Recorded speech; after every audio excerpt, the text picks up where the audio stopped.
In this video, I'm going to teach you how to use GitHub Actions and vCluster Platform to create ephemeral environments for pull requests so you can test out preview environments and check and make sure your code's working.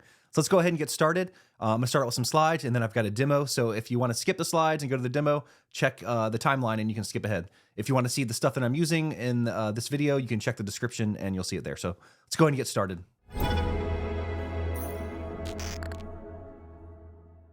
GitHub Actions plus vCluster Platform. So with GitHub Actions, you can automate workflows. You can build, test, deploy.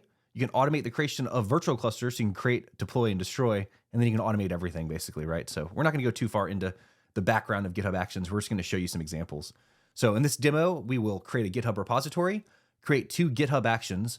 We'll learn how to use the setup vCluster repository to create virtual clusters. We'll create a PR updating the image in a deployment. We'll deploy a preview environment with the new image to make sure it works. We're going to explore which resources are created in Kubernetes versus the virtual cluster. And then we're going to delete the preview environment. And hopefully if everything works out, success, right? So assumptions and requirements. Assumptions. The developer is making app updates and creates a new image that they push to Docker Hub. The platform team creates a PR with the new image to create a preview environment. And the requirements are that you have a GitHub account, a Kubernetes cluster with vCluster Platform installed, an ingress controller installed on the base Kubernetes cluster, and then the wildcard DNS or pre-configured DNS record for our application. So this is a very easy demo that'll show off how to use GitHub Actions and how to actually create the virtual cluster. We're going to go ahead and create more advanced videos after this, but this is a good first step on what is a GitHub Action, how can I use it to do a couple of things like create a virtual cluster, deploy my application and stuff like that, and then how can I delete stuff. But in the future, what you're probably going to have is something like Argo CD or something like that managing the production deployment. You're going to create a preview environment. You're going to test that, and then you're going to merge it in and then have Argo CD pick that up and deploy it to production. But in this example, we're just going to make it easy. We're just going to show you how to do stuff real quick, and then we'll build on to that in the following videos. So that's cool, but how can I do it too? So you can head to vCluster Platform Docs to get started. All of our video examples are hosted at this repository. Each of the files that are used in this video will be available. And if you have questions, post comments, or join Slack, come to our weekly demo. Here's a link to the weekly demos. And then everything is going to be in the description, so you don't have to copy off of this. Just look at our description and you'll be able to see stuff there. But let's go ahead and hop into the demo and see how all of this stuff works. So to start out, we need to go over a couple of the files that we have. So we're going to look at the first file, which is going to be a preview template. We're going to use this preview template to create a template within vCluster Platform. And this is what our vClusters are going to be based off of when we create them. So virtual clusters will come off of this template. They'll get created. We've just got a couple of settings here. We're making sure that we are syncing the ingress classes from the host to the virtual cluster. And then when we create a ingress within the virtual cluster, we're going to sync that to the host. And we also have the sleep settings too, to where like if I'm not actually interacting with this or anything like that, it'll go to sleep automatically. So it's not sticking around. All right. So our next file that we're going to take a look at is the my app YAML. This is our actual deployment of the application.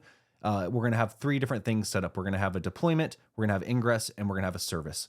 Very basic deployment. What we've done is we have hard coded the ingress host name. So in our example, that's the host name that we're going to use. You'll need to update it and use something else if you just want to test and use these same files. And then what we're going to check out is the create preview environment YAML. So this is actually pretty important. So within this file, we've got a couple of things going on. So on pull request, we're making sure that the types of labeled, and we define the label a little bit further down, this will actually run when that happens. So it's going to be on branches main. So what we're going to do is create a pull request, and then we're going to label it. This is going to pick it up, and it's going to run all the stuff that's within this create preview environment YAML. We're setting up an environment variable for the PR link just so that we can pull that information later when we're naming stuff. And then we're going to go ahead and move on to jobs. So the job my app. So we're saying if this has the label of preview, go ahead and run this on Ubuntu latest, the container. What we're going to do first is install the vCluster CLI with the loft-sh setup vCluster main. We're going to log into the vCluster platform after that. So here we're going to actually use our Loft URL and our access key, which I'll show you how to set up in a minute within the demo. And then we're going to run vCluster platform login to that Loft URL with the access key. This is going to authenticate us to the vCluster platform instance so that we can go ahead and do things within there like create a virtual cluster. All right, so now we're going to create that PR virtual cluster. So we're taking that name for the environment variable, and we're running vCluster platform create with that name in the project default with the template of preview template that we're going to create. And then we're adding a couple of links. So we're adding the GitHub PR link. That way we can click that PR link and go look at the pull request from within the vCluster platform UI. And then we're also adding the link of where that's actually going to be hosted, which is going to be app.vcluster-demo.local, because I'm running everything local here to test out like on K3s and on-prem. So this works on-prem too. It works in the cloud if you want to use it on the cloud, but this will work on-prem.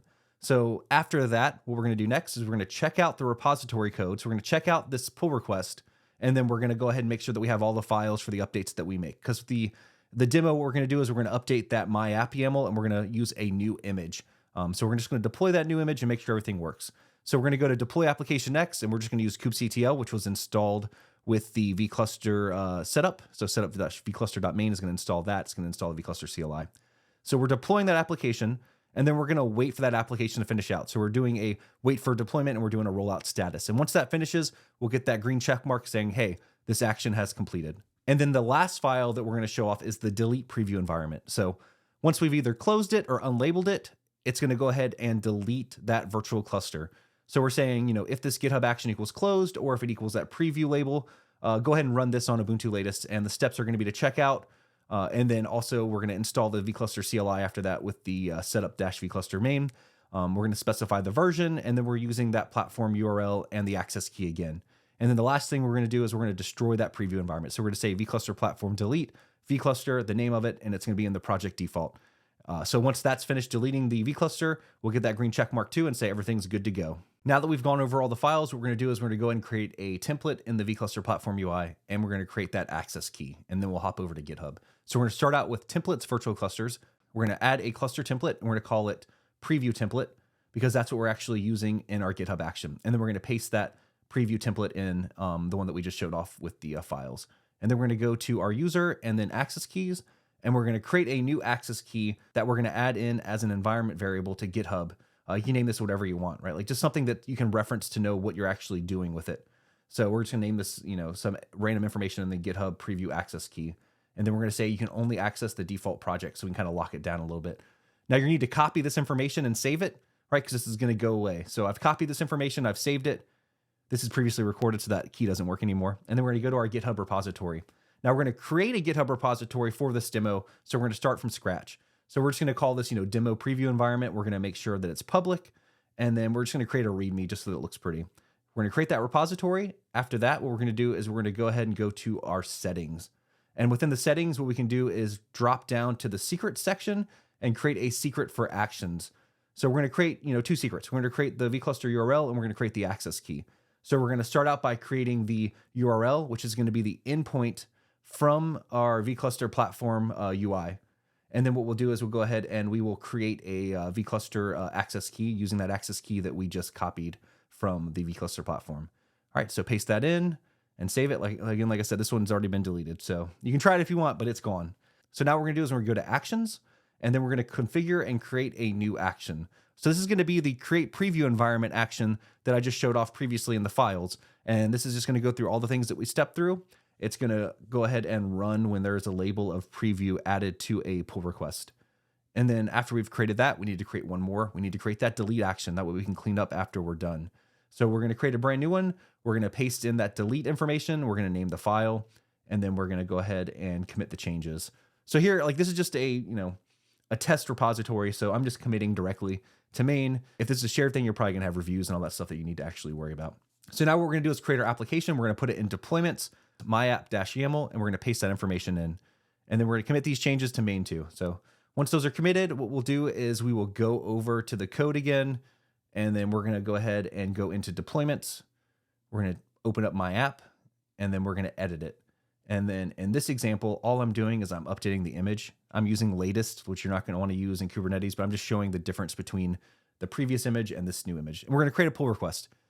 Now we've created that pull request, but we need to add a label to it for it to actually do anything. So we'll go in here and we'll put in the preview label. Since it has been created previously, we'll create it now, and then we'll save. Now this is going to add that to the pull request, and then it's going to kick off that GitHub action. Now that GitHub action, I've sped it up a bit here, so it usually takes a little bit longer than this. It's going to go in and it's going to create that virtual cluster, and it's going to add all that stuff in. It's going to deploy our application for us. And then once it's green, we know that everything's done, because remember, it's checking for the rollout to make sure that application has actually been deployed. All right, so let's go back into the vCluster platform.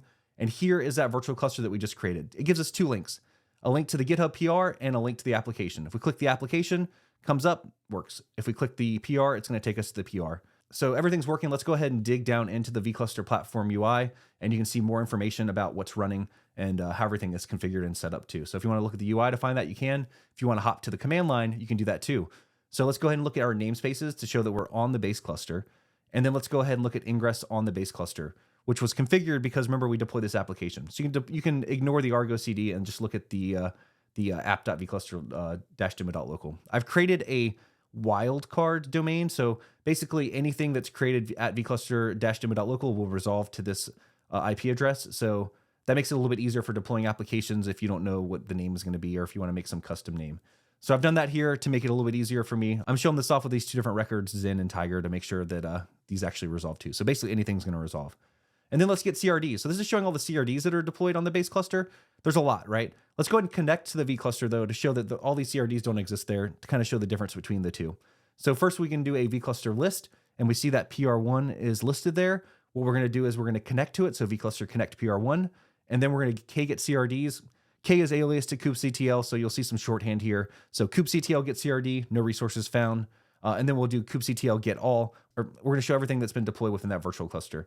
Now, caveat, it doesn't show everything that's deployed, right? Like it doesn't have every single thing, but it shows most of the things that are deployed there. If you want to get ingress and stuff like that, you're going to have to actually, check ingress or show more. All right, so we've shown everything deployed. What we're going to do now is we're going to go ahead and disconnect. We don't need to be connected to that vCluster anymore because we've basically done everything. We've done all our testing. We've done our preview environment and all that. vCluster disconnect, and then I'm showing the kube context to show the different contexts between default and the virtual cluster that I'm connected to. So let's go back to our pull request, and let's go ahead and remove that preview label. That way we can kick off the destroy action. So this is going to go in and it's going to delete that virtual cluster for us. That way it cleans everything up. We've tested our preview. Everything looks how we wanted. We're not going to merge it. We're just going to go ahead and remove that preview. And then eventually we'll probably just close the PR. It's gone ahead and it's deleted that virtual cluster. So you can see that the PR1 is no longer there and everything's been cleaned up. And that's basically the demo. All right, so we finished up our demo. Everything's done. Basically, if you want to be able to see how to do the demo, check the description, subscribe, like all that stuff. But I just want to say thank you. Thank you for 2024. All right, we've got over 1,000 subscribers. We've got almost 100,000 views. The next couple of weeks, hopefully, we'll break that 100,000 views. But we're really excited to have you here and watching content around vCluster and other things in the CNCF. If there's stuff that you want to see that you're not seeing here, or if there's examples that you want to see maybe for use cases that we're not thinking of, please add it to the comments or add it to our Slack, right? Like just jump into Slack, go to the vCluster channel, make some requests, or reach out to me on Slack. I'm Mike Peterson. But thank you so much for making 2024 great. Hopefully we've got some great videos coming up for you and we can teach you how to use vCluster for different use cases that maybe even you aren't thinking of. But thank you so much and I'll see you next time.